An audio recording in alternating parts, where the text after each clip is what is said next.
Ladies and gentlemen, it's time for our main event! Hosted by Eric McMahon, it's Cageside with John Morgan!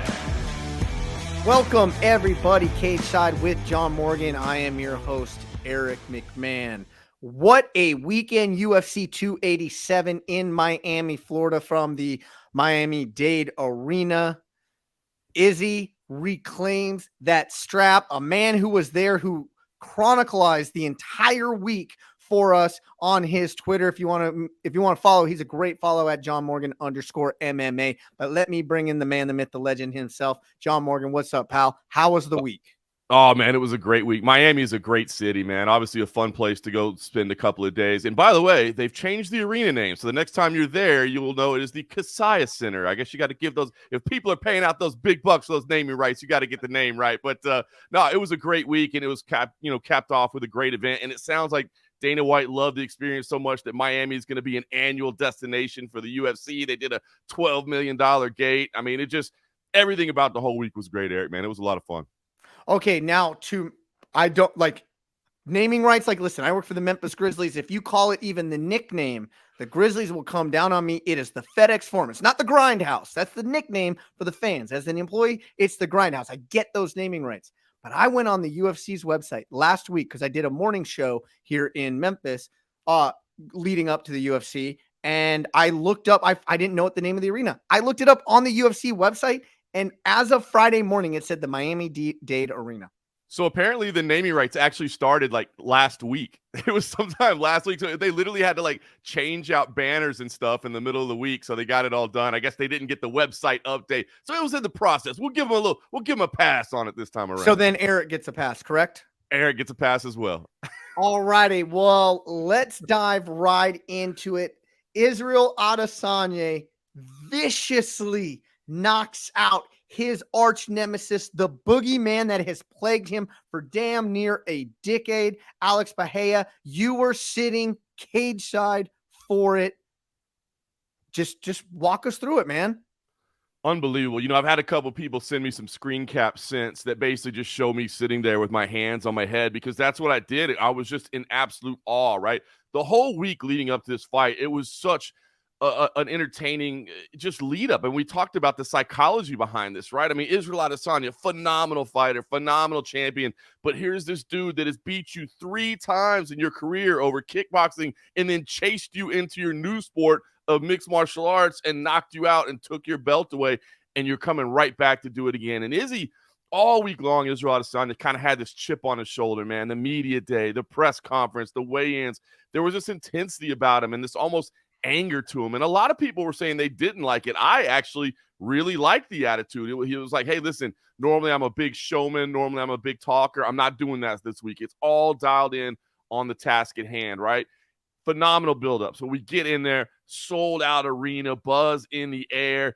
And it's just so tense. I mean, the opening round, Israel Adesanya is doing what I thought he had to do, which is, clearly stay out of the way, stick and move. There were a couple times where he let himself back up to the cage. He thought, you got to move out of there. And he would. Tactical battle, but tension in the air. And I gave that opening round to Israel Adesanya. Very, very close round, but I said, okay, I think he's got that one in the books. But now he's got to do that for another 20 minutes. Alex Bahia is coming out landing these leg kicks, right? I mean, just nasty calf kicks. And you can see all of a sudden Adesanya starts taking a couple little funny steps and shifting stances. And you can tell, those leg kicks are really having some damage being done. All of a sudden, Pereira starts turning up the heat. I think he sees the same thing I see. He's like, I've got him hurt. And all the momentum is shifting in Alex Pereira's direction. And I think he's going in for the kill. Adesanya covers up on the cage. He's trying to survive. He's like, just last the barrage. Boom, right hand. Boom, another right hand. On out. Hammer fist, done. Next thing you know, Israel Adesanya is pulling out the bow and arrow and shooting arrows. I mean, it was just a scene, and I literally just sat there with my hands on my head because I didn't know what else to do. It was mind-blowing. And I had picked Israel Adesanya, and I kept going back and forth. It was like, man, I think Israel Adesanya can win this fight, but this other guy is so dangerous. And it seemed like that's what was happening again, that Israel was fighting well, But here's just this dangerous powerhouse that is taking control of the momentum, and then out of nowhere, knockout. Adesanya is the champ. Again, he's on the mic crushing. I mean, just an unbelievable night. That is a fight that I will never forget in my mind. Just an unbelievable scene. So we're going to talk about the weight cut in a little bit. But I'm going to preference all of this with saying what really happened. Because yes, I agree. Maybe Izzy won that first round. Like that first round was really just a kind of a feeling out process. If he won it, it was very slight. But in my opinion, now watching it from at home,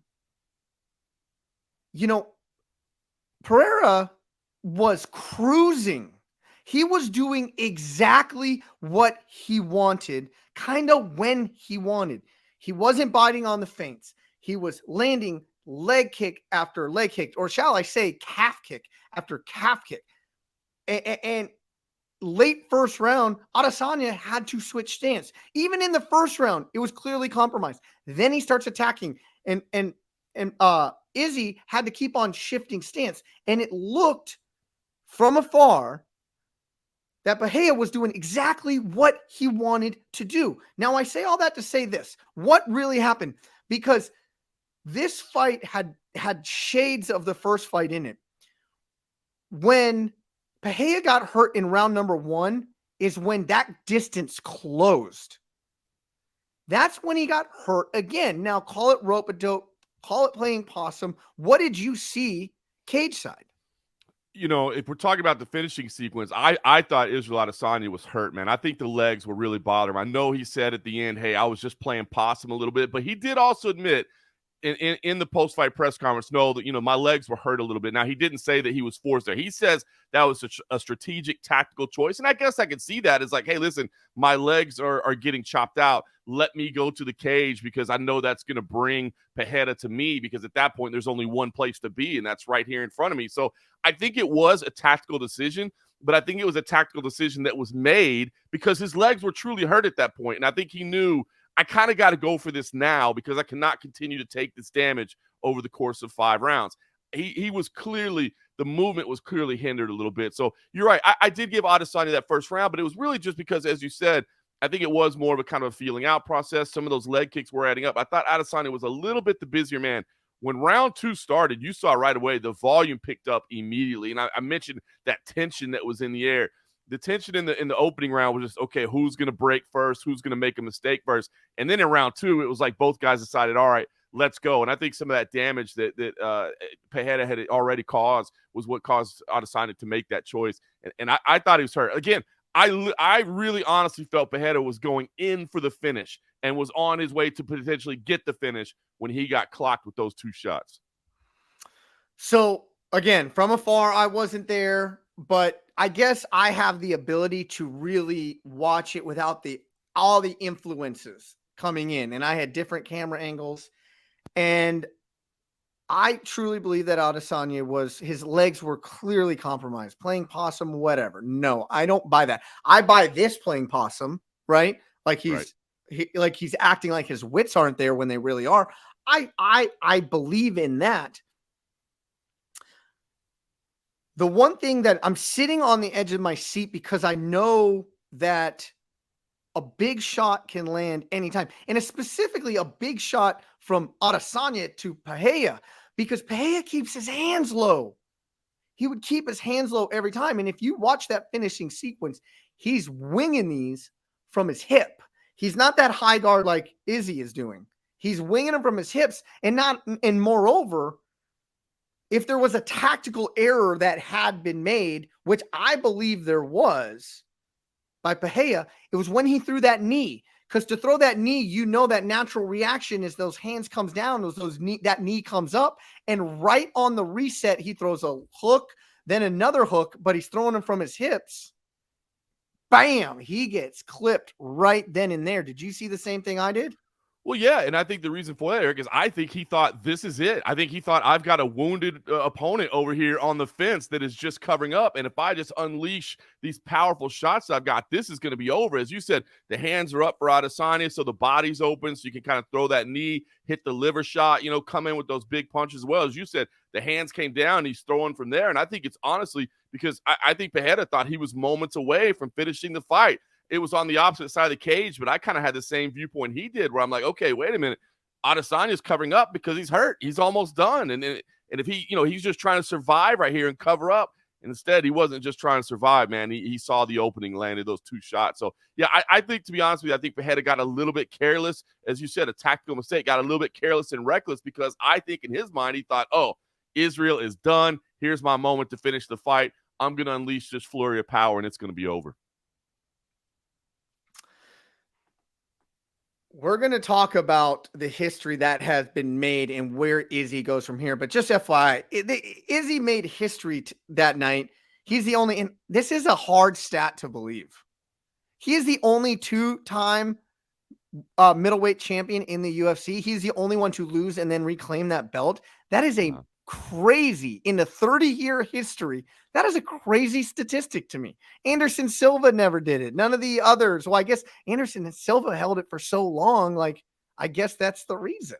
Yeah, I think Anderson was just in charge of the division for so long. And once he finally relinquished the crown, it was kind of as his career, the crest was over. And it is so hard to be a champion in the UFC. I mean, it's so hard to get there. It's so hard to stay there. It's so hard to get back there. I mean, the level of talent when you have to go out there and face the number one contender every single time out, the guys or girls that are gunning for you, especially when you're a long reigning champion, right? I mean, people are watching your whole career and they're training. Yes, they're on their way up, but the whole time they're thinking about you. They're like, man, once I get to face Anderson Silva, once I get to face George St. Pierre, once I get to face, whoever the case may be, I'm going to know Valentina Shevchenko, Demetrius Johnson. I mean, any of these long reigning champions, John Jones, they're watching you and they're breaking down your tape and they know what they want to do. So that is a pretty incredible stat, though. And how about the incredible stat of how few champions have regained their belt after losing it in an instant rematch, right? That's a difficult thing to do as well, to lose to someone and then to come right back and to beat them again. We haven't seen that happen very often.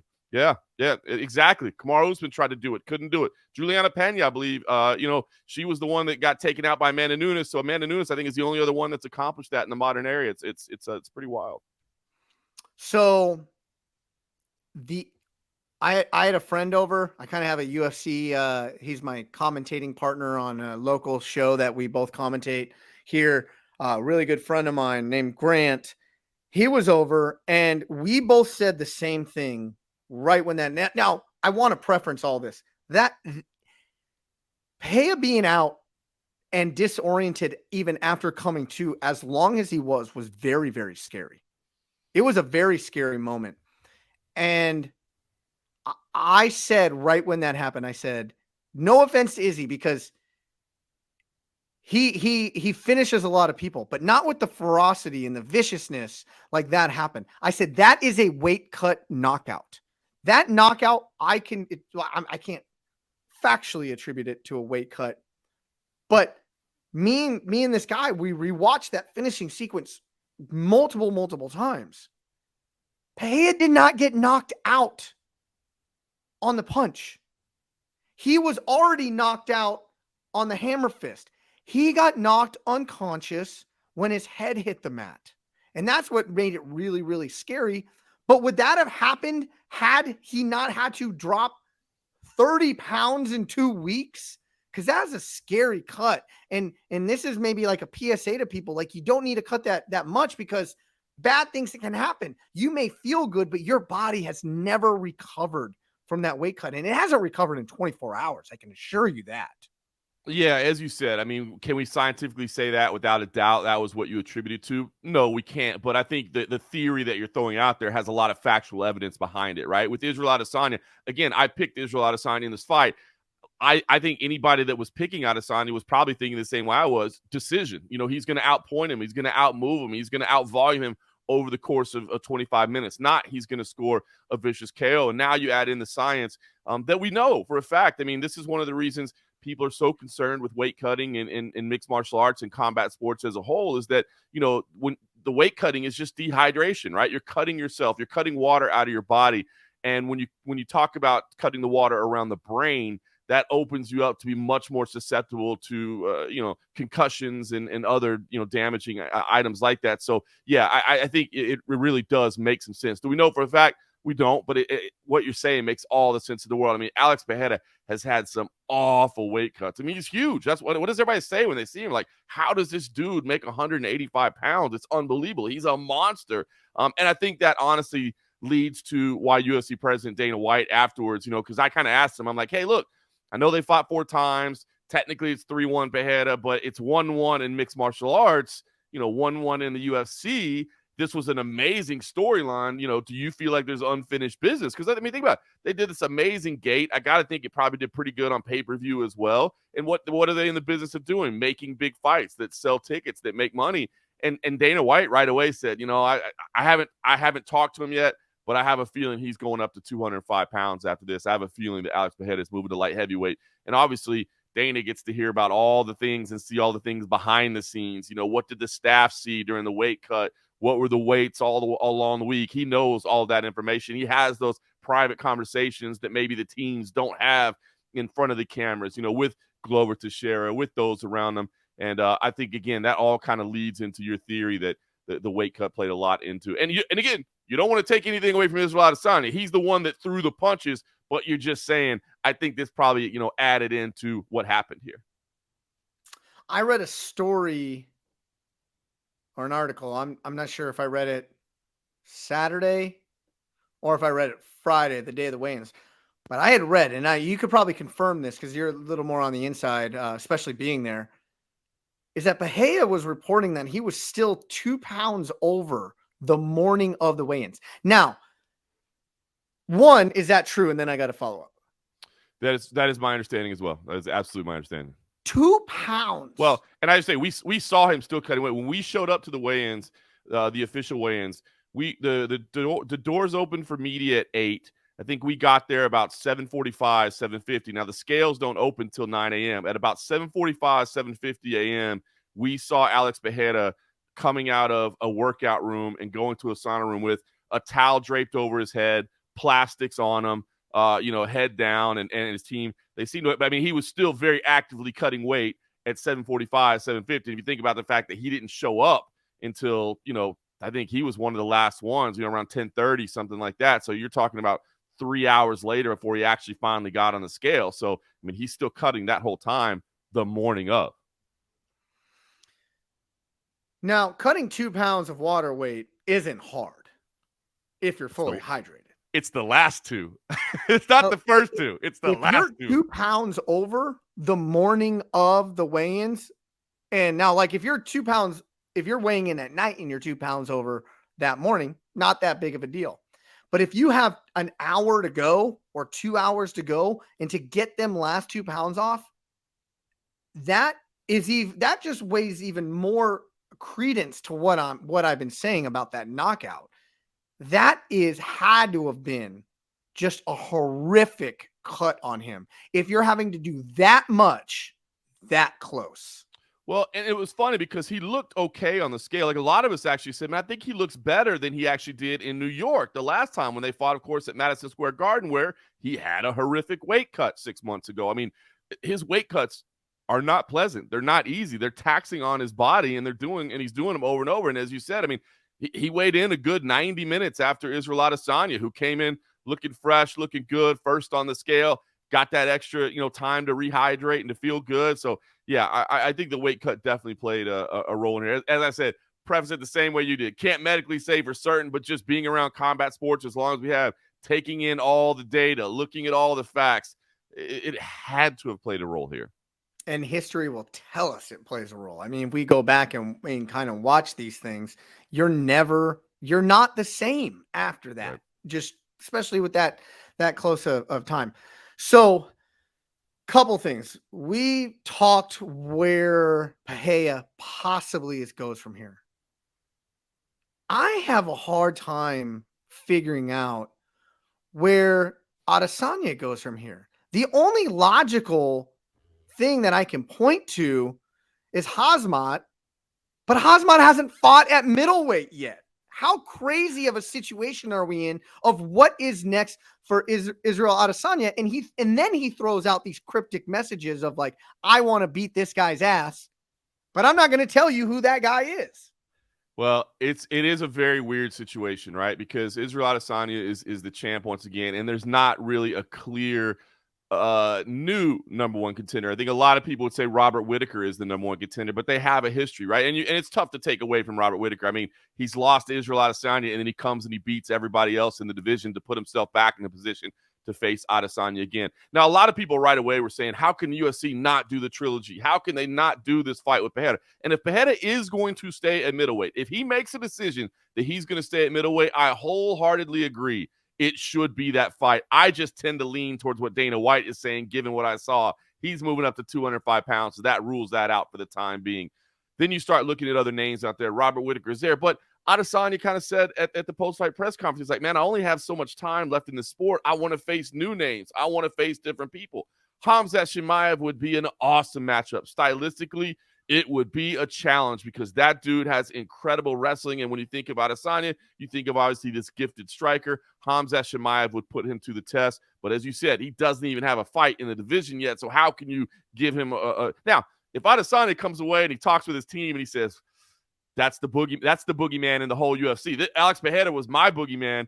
Khamzat's the boogeyman for everybody. Give me that. And Adesanya, to his credit, likes challenges. He does not take easy fights. He stays busy, and he wants the biggest, baddest dudes available. So he might just come out and say, you know what? That's the wolf. That's the boogeyman given to me. It's possible. And I guarantee you, even though there would be no reason to say he deserves that title shot, everybody would plop down their money to see that fight. So there's that one. And then there is the other name out there, Dricus du Plessis, the name that shall not be said, the name that he would not be mentioned. Dricus du Plessis, the South African fighter who said, listen, he straight out and he called out all the African-born fighters. He said, look, I'm the only fighter that truly breathes African air, that truly walks on African soil. You know, he mentioned the point that Francis Ngannou went to the United States. Kamaru Usman went to the United States. Israel Adesanya went to Nigeria. And he said, I'm the only one. And I'm telling you what, that did not sit very well with Israel Adesanya, who is very proud of his Nigerian roots and of his heritage. And he does not like that man very much. That would be an absolute grudge match. And I've seen Dricus du Plessis make some posts that he's not backing down from his position. He's said, yo, you know what? I don't need you to say my name because I'm coming for you anyway. And he's still standing behind it. It's there's some real tension developing between those two. I'm going to crystal ball this. I can't pronounce his name like you can, so I'm not going to try. Grudge match or not, that's not going to sell massive amounts of pay-per-view. Correct. Israel Adesanya has cleaned out that division almost 2 times through. Pereira is presumably going to 85 or going to 205. Right. If he keeps fighting, which I think he will, but it's got to be creative matchmaking at 205. I think we can both agree on that. Yes. Khamzat is the guy. I think he's the guy. You talk analytics with the UFC. You talk about how that could go down as with Conor McGregor numbers. That I'm going to say it now. That will go down as booking as many as Conor McGregor pay-per-view numbers. That would be an insane fight to make. The hype train on that, give the UFC their machine, put it behind it, and I'm here for it. I know he doesn't deserve that middleweight shot. I don't care. You're 100% right. I'm pulling it up right now because I want to see. I mean, Khamzat, you talk analytics. That's what this is, right? It's about selling. I mean, it's a business. You know, it's a fight business. But at the end of the day, they're selling pay-per-views. They're selling tickets. Khamzat Chimaev absolutely moves the needle, as UFC President Dana White likes to say. And they have all the analytics, the social media, you know, what people are watching on UFC Fight Pass, what they're clicking on ESPN Plus. I mean, and they know that Khamzat Chimaev moves the needle. Now, I hate that for Robert Whittaker because I know he's trying to battle his way back. And as you said, Chimaev hasn't even, really fought in the division. He fought Gerald Meerschaert at 185 pounds, but that was back in 2000. The last fight was supposed to be welterweight. He missed weight and ended up being a catchweight fight at 180 pounds. There's no way you can sit there on a meritorial basis and say that this man has earned the title shot. But sometimes it's not about earning. Sometimes it's about putting on fights that fans want to see. And again, Israel Adesanya, he gets all that, man. He gets he is a fan of the sport. He understands storylines and legacy and hype and all those things. And he's creating art and creating things for himself. And I think he realizes it. So listen, I think you're right. I think that's the direction they go. And as you said, and I'm all for it, man. I think that's the direction they go, and I'm all for it. The Dricus du Plessis fight will happen at some point. I think, and again, Israel Adesanya understands this as well. And he said it. I mean, he said it in vicious words. He said, "I will drag your carcass across South Africa." I mean, those are serious words. But the UFC is looking at doing a show in Africa at some time in the very near future. They want to build a performance institute. They have yet to do a show on African soil. And I think you're right that wouldn't necessarily move the needle in terms of pay-per-view buys.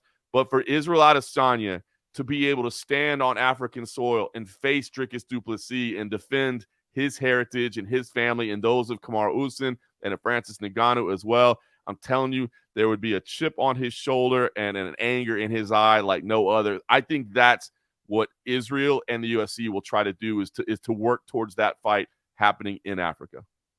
And that necessarily wouldn't need a title on the line either. So, oh no, that could just be anything, depending on whatever came up. But I just think Khamzat, undeservingly so, he's the next guy. He's a star. He's a star. And I don't say undeservingly because he's a bad fighter. I say it just because he hasn't fought in that division yet. But 100%. I think you give him a year, he could clear the division too. I think he is that talented. He's incredibly good. I mean, and so you're right. It's a weird thing to say, right? He just hasn't had the fights yet to get himself into the position yet. But look, he's calling for it. If you're going at the biggest fights you can possibly make, I think this is the biggest fight you can possibly make in the division right now. Will the UFC go that way? I think they will. I think when they get together and have their matchmaker meetings and start figuring out what's next for Adesanya. Normally, what's interesting is Israel Adesanya has like the next move already planned out. This time he didn't. He said before the fight, "Hey, I'm not thinking past this fight." And I asked him afterwards. I said, "Hey, I know you said going into this, you're not thinking past it, but now that you've won, have you started to turn your eyes?" Because he usually calls the next shot and starts building his next fight. And he said, "Nope." He had a Jack and Coke in hand. He said, "I'm drinking right now. That means I'm not thinking." So we'll get to it later. But, man, once the discussions start happening, I think they're going to see it the same way you and I do. That's the biggest fight to make right now. Yeah, I'd love to be in that matchmaker meeting. You got Mick Maynard and you got Dana White and the host of others. Yep. And I guarantee you everybody doesn't want to say it, but then they're going to say, "Well, what about Khamzat?" And then everybody can't deny the star that he is, but we've already gone through that. So I'd love to be a fly on the wall in that conversation in the war room on Monday mornings, as Dana White always says, right? So moving on, the co-main event, it was two Miami boys, one born and bred, the other one training there. Gilbert Burns, he really has, if we're going to be honest, he had no problem with Jorge Masvidal. Wins via unanimous decision. Now, the commentators did a really good job of saying how close that fight was going into the third and final round, but it really wasn't. And then Gilbert Burns really opens it up in the third, where if you're a big Jorge Masvidal fan like me, I was like, just get through it. Just get through it. Just get through it. And to his credit, he got through it, but didn't look great in doing so. No, it was. I actually did give Jorge the opening round, but it was really just because Gilbert didn't do much in the opening round until the very end. And so I did have it 1-1 going into the third, but it didn't really feel like a fight that was tied at the time, if you know what I'm saying. I mean, the momentum was clearly in Gilbert Burns' direction. And I thought the same thing. I thought Gilbert was going to finish him in the third round. Masvidal made it to the end and then called it a career. Like you, I'm a big Jorge Masvidal fan. I don't know how you could like the sport of MMA and not be a Masvidal fan. You think about where he started, fighting in the backyards with Kimbo Slice as a teenager. I mean, that is unbelievable. And then, elevates himself to superstar of the sport, BMF champion. But to hang it up there was pretty cool. He had his family with him. And, I think, when he brought his kids to the weigh-ins, I think that kind of signaled to me, like, hey, if he does, and he mentioned it, he said, look, I know the end is coming. I want to fight for the title, but if not, I got to think about it. And when he brought his kids to the weigh-ins and had him at the fight as well, you kind of thought, yeah, if he loses, this will be it. But what a cool way to do it, right? I mean, he said it. I was here. The UFC had not been in Miami for 20 years. When it was here 20 years ago, I was in the building as a fan, and I was like, I'm going to do this. This is my passion. I'm going to do this, and I'm going to bring the show back here. He accomplished that. He brought the show back. he had the support of the 305 all week long, and then got to hang it up right there in Miami, in his hometown. It was a cool scene, and even Gilbert gave him all the respect leading in all week long. He's like, look, I think I can beat him, but he's a legend, man. I give him all the respect in the world. Pretty cool scene. It was sad to see him go, man. It's we're starting to see that, man. I saw Cowboy Cerrone was in the crowd on Saturday night, got to shake his hand and say, man, Hall of Fame, congratulations. You know, we're starting to see these guys that have been the pillars of the promotion for the last decade or so that are calling it a career and ushering in these new stars.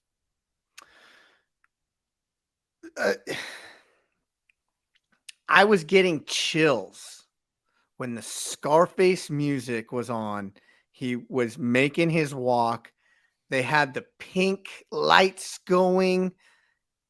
What was that moment like? Because I wish the storybook ended. The story ended there.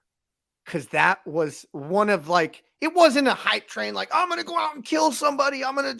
But that walk, that one, I think I may remember that walk as one of the most memorable walks that I've seen. It was just chilling to me. It was so cool. It really was. I was kind of soaking in the moment as well, making sure to take it in and to file it away in the memory banks, you know what I mean? And to see Jorge walk in, as you said, that Scarface theme has become his walkout music over recent years. And the lighting, as you said, nice touch by the UFC to kind of give it that Miami Vice feel in the crowd.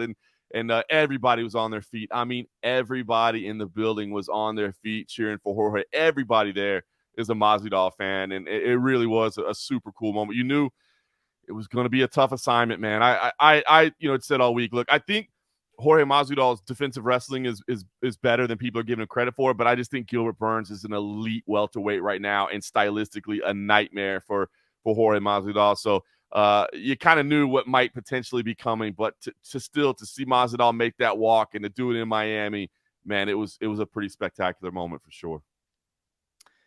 I'll tell you this, Vegas might actually know what they're doing. We talked last week at this time. Last week, we said it was a minus 520. Crazy. It closed at 430. I mean, that means a whole point. That means that there had to have been tons of money come in on Masvidal over the last few days. So they set that line out there to. Oh yeah, You're like, I can get my boy Masvidal at underdog money like that. Let's go. And the whole week, Masvidal was saying, we're going to clean Vegas out. Like, go throw a couple bills down. We're going to clean them out, fellas. And wasn't to be, but man, what a career for Masvidal. I mean, really, to think about, and he said it, man. I came from nothing, man. I came from nothing, and now I'm a multimillionaire, man, just through this game. 305 out. Unbelievable, man. Unbelievable. That was his closing line. He's like, I've done a lot, 20 years in this game. And in 20 years, like 20 years fighting professionally. That's amazing. And that last speech, let's throw the politics to the side, and just at that very end, like what he said is, I came into this game. I'm going to reiterate what you just said. I came into this game with nothing. Now I leave a multimillionaire, and my family is set for life. 305. I love you. I'm out. I mean, awesome. It's unbelievable. It's unbelievable. You go back to the history with Kimbo Slice. Obviously Kimbo, picked him up as a teenager and was putting him out in these backyard fights. And I mean, you hear him stories of, like, he was just excited because, like, somebody was buying him a cheeseburger or something. You know what I mean? Like, whoa, what? They're buying me food? Like, this is awesome. And now he's a multimillionaire with multiple promotions. I mean, he's doing boxing, he's doing bare knuckle mixed martial arts, he's doing mixed martial arts. He's got a whole bunch of different business interests, and has really, set himself and his family up for the future, through his hard work and dedication. And again, Gilbert Burns was giving him all the respect in the world. He's like, think about what this man has accomplished. He's like 50 fights, in MMA, plus he's like, how about all the ones that didn't get recorded, in the backyards and on the streets? I mean, this man is a legend, and he had nothing but respect for him the whole week long. I'm almost feeling bad for Gilbert Burns because he's kind of being overshadowed right now. But how will Gamebred be remembered? Now, he 35-17 MMA record, 12-10 record in the UFC, coming off, I believe it's 4 straight losses when he ends his career. But moreover, if you're going to ask me how the guy is going to be remembered, he's going to be remembered as a crossover guy. He's going to be remembered as a guy who brought just that it factor to the game. The guy that brought maybe the street cred that could mix with the technique and bring it in there, and just he was freaking cool. He That's was how cool. Gamebred, in my opinion, is going to be remembered. That's what I was going to say. I mean, you have to say that, right? Like, as a fighter, he'll always be remembered for 2019, right? That's when he got the win over Darren Till, the super necessary flying knee and hammer fist of Ben Askren. Fastest knockout in UFC history. And then the win over Nate Diaz to get the BMF title, which was what a cool night that was. I remember when they made the BMF title, I'm like, what are we doing here? You know, but then like The Rock is presenting it, and it was cool. It was fun. Once you kind of put aside that we kind of made up a belt, I'm like, this is actually really cool, man. This is fun. So he'll always be remembered for that. But yeah, the bottom line is if you just have to admit it, like he's one of the coolest dudes you'll ever meet. He's just got a vibe, like that X factor, that it factor that you can't. I mean, it's unbelievable, right? It's so cool. He's a cool dude that would scrap anybody, anywhere, anytime. Like, you know, say what you mean, live it day in, day out, like as real as it gets. That's him, man. That's the guy. And much love, man. Much love to. Well, you talk about the love and respect that he has among his team, you know, and those that see him at the gym and what he puts in. I mean, he is a big part of that ATT squad, and they have all the respect in the world for him. So, yeah, it's funny, man. You and me are old school, right? We've been doing this for a long time, and I have seen in the days since the retirement, you know, some of these new school fans are like, guy was just kind of a journeyman, kind of this and that. Like, listen, man. Not everybody is measured solely by did they become champion or not. Some people are measured by other things like, did I want to watch this guy fight? Did I want to listen to this man talk on the microphone? And you damn straight, you absolutely did every time Gamebred was in the cage. Cool factor. What's next for Gilbert Burns? So in my head, he either gets a title shot or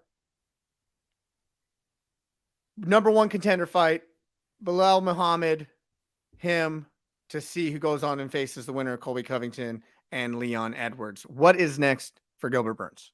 It sounds like the immediate next is going to be to serve as backup for the next welterweight title fight. He came in and demanded it. I asked Dana White about it. Dana said, I kind of like that plan. I like that attitude. Let's go. It does look like Leon Edwards and Colby Covington. The tentative plan right now is that they fight in July in London. They're trying to do a pay-per-view there. Originally was going to be a fight night. Now they're trying to turn it into a pay-per-view. That wouldn't be an international fight week? No, like because they want to have Leon fight in London again. You know, they want to have the British champ fight in England again. So there would actually be 2 pay-per-views that month, which I think is what they're trying to figure out right now. Is like, hey, are we asking too much of our fans to do that? Is it okay? So they're figuring all that out right now. But that's the working plan, and Gilbert wants to go be the backup for that. Then I guess what you decide is, you know, you see the results of that. And then is he next? Or as you said, because the other name that's in there right now is Bilal Muhammad. I mean, that's the names you have right now. Like Bilal Muhammad is saying he deserves a title fight. Gilbert Burns is saying he deserves a title fight. And both of them have very, very strong cases. The UFC has already said Colby's getting the next title fight. And then you have Khamzat Chimaev in the mix as well. But everything is pointing to him moving to middleweight. He missed weight last time. You know, we just talked about the fact that there's this amazing fight you could potentially make with Israel Adesanya at 85. So it really comes down to Gilbert Burns and Bilal Muhammad. It looks like Gilbert's going to be the backup. And then you just see, I guess, either there's one more fight for Gilbert or he's going to get the winner of Leon and Colby in July. Gosh, if he does, what does Muhammad have to do? What does this guy have to do? I think there's going to be a number one contender fight with Muhammad and Gilbert Burns. That's what I'm just crystal balling. I have nothing to go off of other than I think what's right is right. You know what I mean? Yep. But anyways, moving on. Raul Rosas Jr. hype train ended Saturday night, opening fight of the main card versus Christian Rodriguez. Now let's go back to last week. Raul Rosas Jr. we found out was a huge plus 300 minus 300 betting favorite. And you said that the strong point of Christian Rodriguez was his striking. But once he withstood that early onslaught from Raul Rosas Jr., he dominated him on the ground. Dominated him. Yep. Really, you really have to give Christian Rodriguez credit, right? And that's what I really want to do. And we'll talk about Raul Ruiz Jr. again in just a moment, you know, at just 18 years old.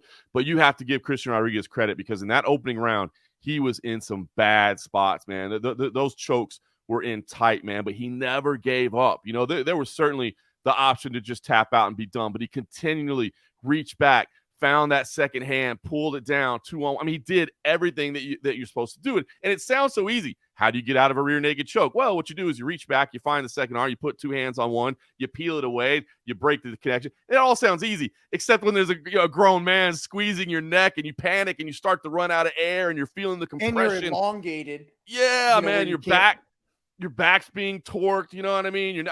You panic. It's a horribly uncomfortable feeling. But for Christian Rodriguez to have that, strength in his mind to say, no, I'm not giving up here. I'll go to sleep if I go to sleep, but I'm going to use every ounce of my last breath to pull this arm away. And then you could see it right away. In round 2, the gas tank was just gone for Raul Rosas Jr. at that point, and Rodriguez took over. I mean, Rosas still got into some good spots, but Rodriguez sprawled well. He scrambled well. He reversed well. I mean, he did textbook everything you need to do and took over and won the final 2 rounds. Big upset. Big moment for Christian Rodriguez, a young prospect as well. He said it. He's like, look, they're not just bringing me in to be somebody. I'm not nobody's stepping stone. I'm coming in here to do something for himself, and he did exactly that. Only bad thing, he did miss weight. He apologized for that. It was only a pound. He did try. He went the extra hour, which I always respect that. When somebody somebody tries, they do everything they can. At least he didn't just pack it in. So that was the only unfortunate part. But a big moment for Christian Rodriguez and potentially a big moment for Raul Rosas Jr. as well. We'll see how he handles it. This is going to be an important crossroads in his career because at 18 years old, I'm sure as heck not about to write the guy off and say he's done. I see some people out there doing it. If you're writing somebody off at 18 years old, there's something wrong with you, man. But he's got to mentally bounce back for this. He's got to realize, hey, I know I've been just tearing through competition, but when you get to the highest level of sport, and that's what always concerned me about him coming into the UFC so early, is like, okay, training wheels are off now, man. You're going to fight nothing but killers from now on out. You've got to have full cardio. You've got to set up those shots a little bit more, not just wildly shoot in from range. So it's going to be interesting to see where Raul Rosas Jr. goes from here. How old is Christian Rodriguez? Do you know that off the top of your head? I believe 25. Okay. I think Saturday night, the UFC commentating team of DC, Rogan, and Anakin, they did a tremendous disservice to Christian Rodriguez, or they didn't give him the credit that he really deserved, because they said this multiple times and it drove me crazy. Oh, this is a grown man going against this kid now, right? And this is experience right now. Their records were damn near identical. The level of competition wasn't that much higher. Give Christian Rodriguez the credit that he deserves as a huge underdog coming in, and now they're just saying, oh, it's an experience difference. No, yeah, he had him by 7 years, right? And that is a big difference. I'm not gonna claim that. But to just say that Raul Rosas Jr. didn't have the experience that Christian Rodriguez is, I'm not going to say that. They had the same career trajectory. They both came in off of Dana White Contender Series. They were both given call it. Now, I like Joshua Weems. He's kind of a friend of mine here, but a substandard UFC fighter in their opening fight with the UFC. And then now let's just say, let's bring these two young guys, both relatively inexperienced in the UFC world, and let's see what happens. There's no reason to say this is experience. Experience is what did this in. I think that was unfair.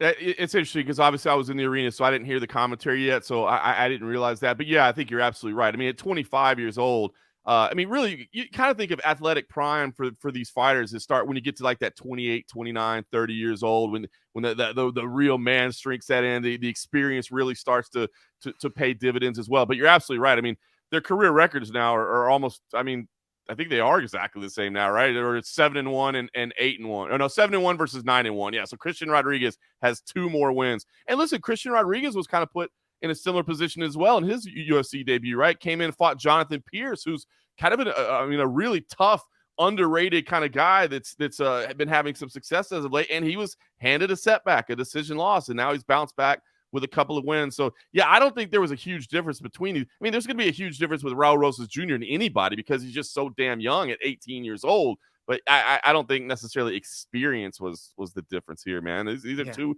young prospects. Yeah, and he's getting thrown around by a grown man now. I'm like, come on, man. He's 25 years old. Like, Raul Rosas signed up for this. full and well his parents signed the waiver. Hey, So. and you know what? By the way, and Raul Rosas Jr. is, I mean, he likes to talk some trash and he likes to get in the spotlight. But you know what, man? I don't blame him. I mean, I do think he came to the UFC a little early, and I've said it from the beginning. I'm worried about him because it is hard to learn on the job at 18 years old. But I'll tell you something that my man CM Punk said, and I've always loved this. You know, CM Punk obviously came to the UFC, didn't necessarily work out in his favor, and a lot of people were like, "Why would you do that?" And he always had this. This is when he first came into the UFC, he said this, and it always stuck with me. He was like, "I love this sport." He's like, "I love this sport so much." He's like, "If you loved baseball and the New York Yankees came to you and said, 'Hey, man, do you want to pitch opening day this year?' You might not know if you're good enough to pitch opening day, but you're a baseball fan and you love it. Hell yeah, I'm going to pitch opening day for the New York Yankees. Let's go." And I think that's what Raul Rosas Jr. is doing here. He loves the sport. He's wanted to do it since he was a kid. So I see a lot of hate coming back his way right now. And I would say, settle down on the hate a little bit. But this man does have a challenging road ahead. It's going to be interesting to see how he responds and how those around him respond as well. And if they can get him the improvements that's going to be necessary. Look, man, nobody just comes into the sport and tears through unless you're John Jones or Habib. I mean, there's these rare outliers, these rare exceptions, but it is incredibly hard to do. Raul Rosas Jr. faced some adversity, and we'll see the lessons he learns from it. But don't write the kid off, and don't hate the kid for chasing his dreams, man. He's doing exactly what he loves, and he deserves credit for having the balls to step in there against these other guys on a stage like this, man. It's not an easy thing to do, and he deserves respect for it. Raul Rosas Jr. is going to make an impact in the UFC. He definitely has to go back to the drawing board. Him being able to run and just dive in at a takedown, and it showed the first time he gets that takedown. There was no setup for anything. Any of his takedowns, I can't even remember if he threw punches this fight on the feet. And he just was diving in for the takedown. Now he eventually got the first one. He didn't get it right away. Right. He eventually got the first one, got the back. He did what Raul Rosas Jr. does, and the calmness of Rodriguez really played dividends there. But after exerting all that energy and strength, like, you have to be able to rely on these other tools, which I don't think any of us know if he's even got them in his tool bag. That's the scary part about what could be next for him. Well, see, I walked away with that exact same thoughts, right? Like, there's a part of me that likes the fact that at the start of the opening bell, he just runs forward and dives at you for the takedown, right? I kind of like, it's very Hamzat Chimaev-esque, right? Like, I'm not even going to try to pretend that this is going to be a striking battle. I'm taking you to the ground and I'm going to submit you there. I kind of like it, but as you said, doesn't even set it up. And it's fine to do that once, but I mean, he almost got tagged with a big knee on a later entry because he wasn't setting up. You at least want to throw a couple punches to get your opponent's hands up in the air and them looking up so that you can get the entry on the legs. And he didn't do that at all. And the other thing is, if you're going to come with that unbridled, relentless aggression, you damn well better be able to do it for 15 minutes or 25 if you're going to get to the highest level of the sport. So, the cardio obviously has to improve. Now, maybe that was just a big adrenaline dump. I mean, I know he says he's ready for the bright lights, but man, big UFC pay-per-view, sold out, Miami, title fight. You're on stage with this huge rivalry with Masvidal. You're right there in the middle of everything. Maybe he had a big adrenaline dump, but yes, the two things that, A, I need to know that you can do that. If that's going to be your strategy, I need to know that you can do it for 15/25 minutes. And B, man, if that's going to be your strategy, at least set those things up, man, or you're going to get tagged with some knees, with some uppercuts, with some things like that. They're going to put your lights out. Think about, we talk about the greatness of Masvidal, that flying knee against Ben Askren.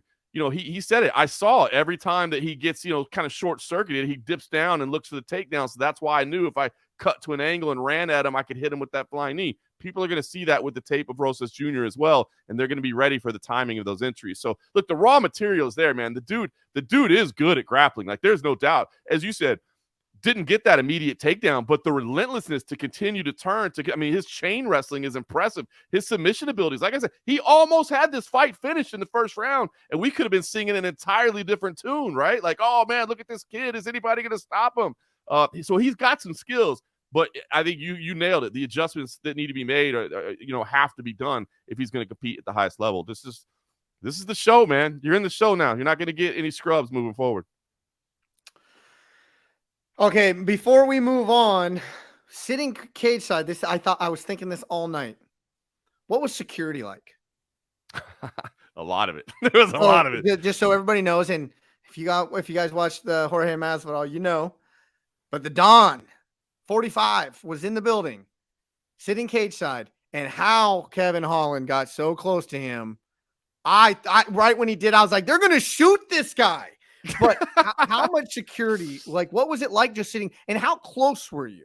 So I sit in the blue. Press row is behind the blue corner, and then the opposite side is behind the red corner. That's where the executive is. That's where Dana White. That's where you looked over the table, and the guy sitting next to me is like, "Is that Kid Rock?" You know, like, I think it is. Is that Mike? So you got Dana White, Donald Trump, Kid Rock, Mike Tyson, all hanging out there as well. So to answer your question, a ton of security in the building.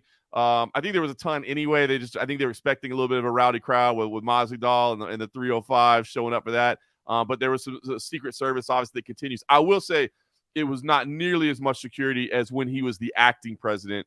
That was at Madison Square Garden. That was by far the wildest I'd ever seen. We could see them staging as we were waiting outside to check in Madison Square Garden. They had cordoned off a parking lot and they were staging this just army of security, and like all of our gear.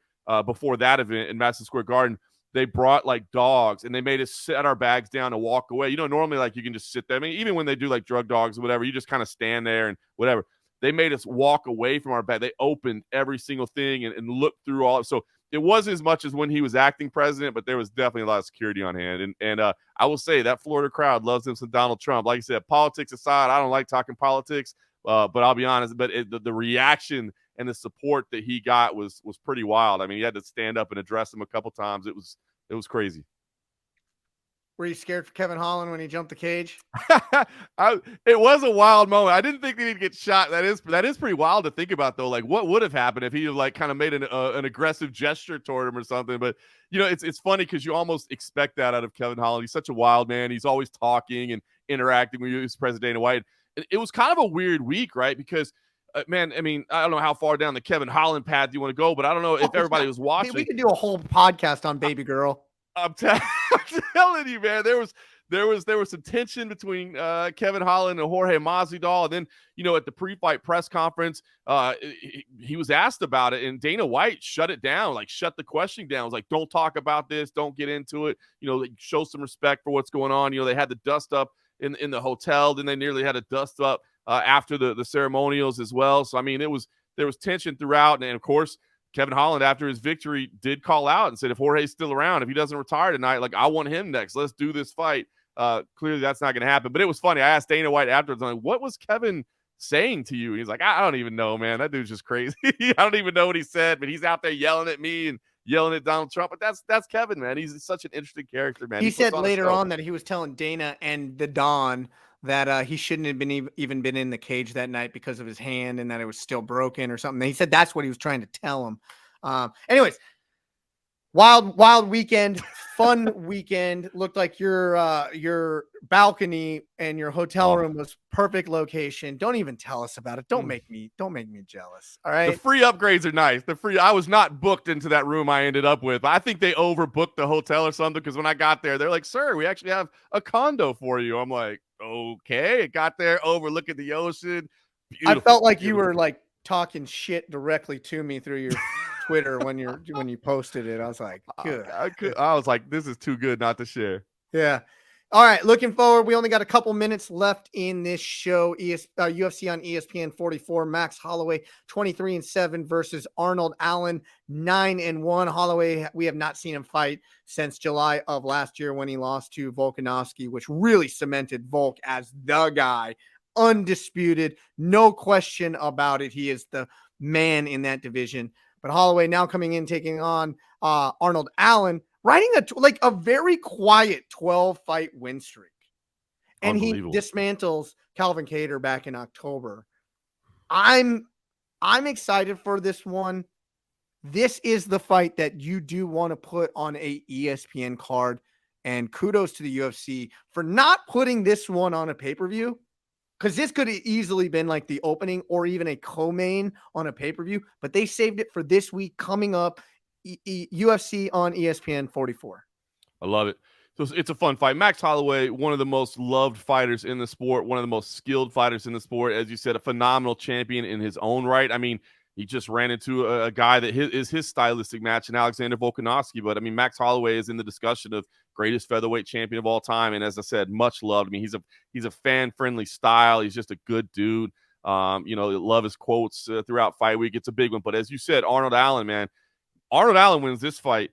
I don't think you can deny him anymore. Like, he's next for the title. This may not be a number one contender fight for Max Holloway, because I don't think you can necessarily make that fight again right now. But it's a number one contender fight for Arnold Allen. He wins this fight, this will secure his spot at the title. And as you said, man, this is just kind of a card that I think the UFC knew exactly what to do. Edson Barbosa versus Billy Quarantillo. I mean, that's going to be a fun fight to be on there. I mean, Clay Guida is back. Bill Algio's back. Brandon Royval versus Mateus Nicolau. That's on the prelims. That's a phenomenal fight. Jillian Robertson is fighting against Pierre Rodriguez. Always love her. This is just going to be a fun fight card. Once every other year appearance by who? Ed Herman. The Ed legend. Herman, baby. This dude has been fighting forever, man. Unbelievable. Ed Herman still going at it. Can you believe that, man? I mean, incredible. Incredible. Now, refresh my, was he an Ultimate Fighter 1 or 2? I believe 3. Tough 3, I believe, if I'm pulling that. I mean, 3. They're doing like 31 now. Like, that's what are we doing, man? Herman, like, and I was actually looking. I said every other year. It looks like he gets like one fight a year. He's probably just no contract, no nothing. They're just like, Ed will go. Let's get Ed Herman in here. Just to put it in perspective, the Ultimate Fighter 3, he lost in the finale to Kendall Grove in 2006. 17 years ago, Eric McMahon. 17 years ago, and has been on the UFC roster ever since. Fought that one fight in Strikeforce, the final fight. He went over to Strikeforce, the final Strikeforce event against Jacare Souza, but has been on the UFC roster for 17 years. Unbelievable. Impressive. I'm excited for this weekend. What can we expect out of this Max Holloway Arnold Allen fight, though? I mean, Max Holloway just, best boxer in the UFC, self-proclaimed, but phenomenal boxing. Arnold Allen, just all around bad A. So what can we expect here? Look, man, this is Arnold Allen's potential coming out party. If he wins this fight, I mean, he has earned himself a title shot. Arnold Allen is the real deal. And as you say, he's not a trash talker, man. You said the quiet win streak, because he's kind of a quiet guy. He's not out there, shaking his fist in the air and saying, give me this, give me that. He's just saying, give me who you got, and I'll continue to win. He's this new breed of young kid that's just been, training into everything and is good everywhere. You know what I mean? And this would be by far, his biggest win, his signature victory. This would be massive for him. But I mean, you look at the last couple names that he's put out, man. Calvin Kattar, Dan Hooker, Sadiq Yusuf, who these are all incredibly respected names. And this will be the one where you beat the former champ, you beat the great Max Holloway, and then you secure your spot with Alexander Volkanovski next. So this is a really good fight. Not an easy fight by any stretch of the imagination. I think you still favor Max Holloway at this point, but at some point Max Holloway is going to, that's father time, right? At some point, we don't know if it's here yet,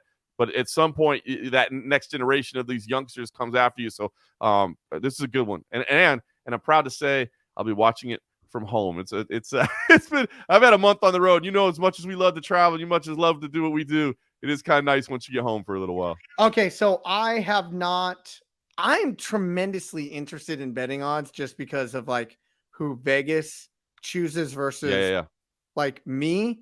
If you're guessing, you have Max Holloway as a favorite, right?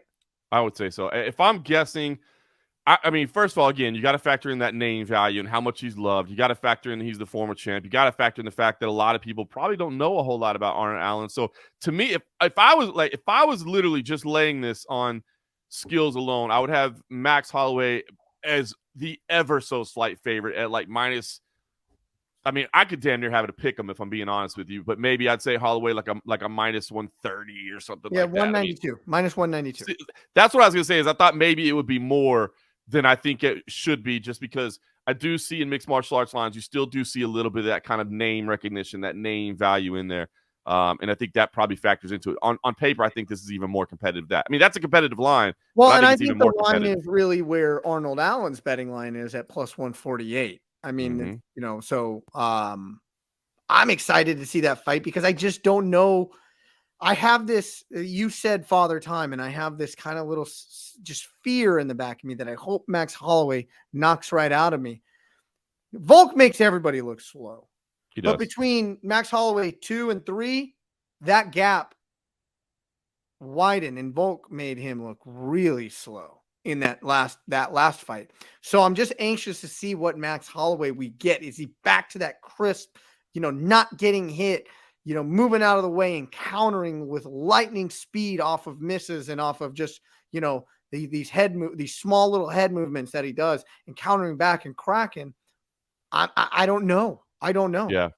Well, and it's weird, right? It's on the surface, people may look at it and be like, he's 31. Why are you guys talking about Father Time? And he is 31, but the dude has been fighting in the UFC. I think he came in at like 19 or 20. I mean, so he's been in the UFC for a decade, and he's been fighting the best of the best, man. I mean, you talk about, obviously, the series with Alexander Volkanovski, but you talked about, Yair Rodriguez, Calvin Kattar, Frankie Edgar, Brian Ortega, Jose Aldo, Anthony Pettis, Ricardo Lamas, Jeremy Stevens, Charles Oliveira, Cub Swanson. I'm back to 2015 right now. We're still talking about killers. Get back to like 13 when Money Mac came in.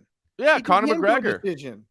Unbelievable. So, I mean, look, the man fought in his UFC debut in 2012 against Dustin Poirier. Think about that. I mean, and Poirier's fighting at 70 now. It's crazy. It's Sometimes. crazy. So that's what. So when we talk about, Father Time, I think this is more that one where you say, well, it's not really age; it's just about the miles in the body, right? Like his fight age, his body age is different than his true age because, again, this is a guy that came in very, very early and has been facing the absolute best. But God, he's a future Hall of Famer, no question about it. He's one of the most beloved, and this could be. Look, he could absolutely come out there and remind the world, like, what are you talking about? I'm still that guy. This is a chance for him to say, I'm still that guy. Whether that will get him another shot at Volkanovski, I don't know. I mean, you've got the Yair Rodriguez fight that you got to have first. You got to have that unification bout, and then maybe a rematch with if Yair could win. Now maybe that's a little bit more palpable for everybody. Yes, they fought before, but Max got the victory, and that's not the 3-fight series. So I mean, I think if Max Holloway wins this, he probably ends up being a big Yair Rodriguez fan for the next couple months. Probably so. Tremendously fun episode today. We went a little bit longer than we normally do, but gosh, 287, there's just so much to talk about. And we only talked about 3 fights. Crazy. Man, crazy. We didn't even get into some of the other bangers on the main card. And we didn't talk about Kelvin Gastelum. Man, how good did he look? There's an interesting statistic though. He lost on all the fight metrics. Can you believe that? Interesting. Yeah. Total strikes, power shots, all these. He looked so good in round 1. In round 2, he kind of did get outstruck, but he was so smooth in the way he got outstruck a little bit is he got hit hard, like on a 3-post combo, but he always finished and countered right at the very end, which I think leaves an impression. It does. And the other thing, too, that's key in that round is that the quote-unquote knockdown came through an incidental clash of heads, right? And so Chris Curtis has said, man, I know the judges thought that was a knockdown, and that's why you got the round, and that is true. Like Chris Curtis won round 3, Kelvin Gastelum won round 1. How you scored round 2 determines how you scored the fight, and I did score it for Kelvin Gastelum. I understand Chris Curtis's frustration, but I will say to me, that's one of those fights where nobody's stock goes down. I mean, that was just an absolute barn burner. I actually tweeted after that one. I was like, Dana White, start cutting some checks right now, man. I don't care what happens the rest of the night. Give those dudes some checks. I mean, it was great. But it was so great to see Kelvin Gastelum and that emotion that came out of him afterwards where he talked about going through the depths of hell that he's had to get back to where he was. I mean, I know Chris Curtis is frustrated by the result, but it was a phenomenal fight. I don't think either guy's stock dropped at all. And it was great to see Kelvin Gastelum back in the win column because, he struggled through some losses. He struggled through some injuries. And that was a great fight. And it was fight of the night, deservedly so. It was fun to see him back. It will be fun to see us back next week. Tune in next week as we go over UFC on ESPN. 44 PFL is this weekend. We didn't even have time to touch into that. And then we have some fun Bellator cards to look forward to in the future. Go ahead and follow my man, John Morgan, on Twitter, John Morgan _MMA. My disclaimer, I bring nothing to the table, but follow me anyways, _Mac Life. We know you're not going to the fights this weekend. You just laying low? Yeah, man. I actually PFL is in Vegas this week, so I actually still will be on fight duty coverage. I'll be covering PFL, but yeah, I'm home this week. Next week, flying out to Florida for CFFC, and then but yeah, the rest of the month, the only thing I've got to leave home for is to go cover CFFC in Tampa or call the fight. So looking forward to a little family time. I love being on the road, but you get it, man. As a family man too, you love it, but when you're home, you got to take advantage of that. Sounds good. I got playoff prep coming on. Memphis Grizzlies are in the playoffs. We'll find out very soon whether we're playing the Lakers or the Timberwolves in the first round. Then the weekend after that, I'm competing in an IBJJF tournament out in Nashville. So I don't know if my face is getting a little bit skinnier right now. I'm starting my diet. Weight a little bit, getting down, doing that Alex Pajeda move. No, not like that. I'm just getting back to my normal weight, man. I've been kind of just going a little, especially over Easter yesterday, going a little crazy on the Cadbury eggs, but so they're so good. Oh my God. But anyways, for John Morgan, I'm Eric McMahon. Enjoy the fights.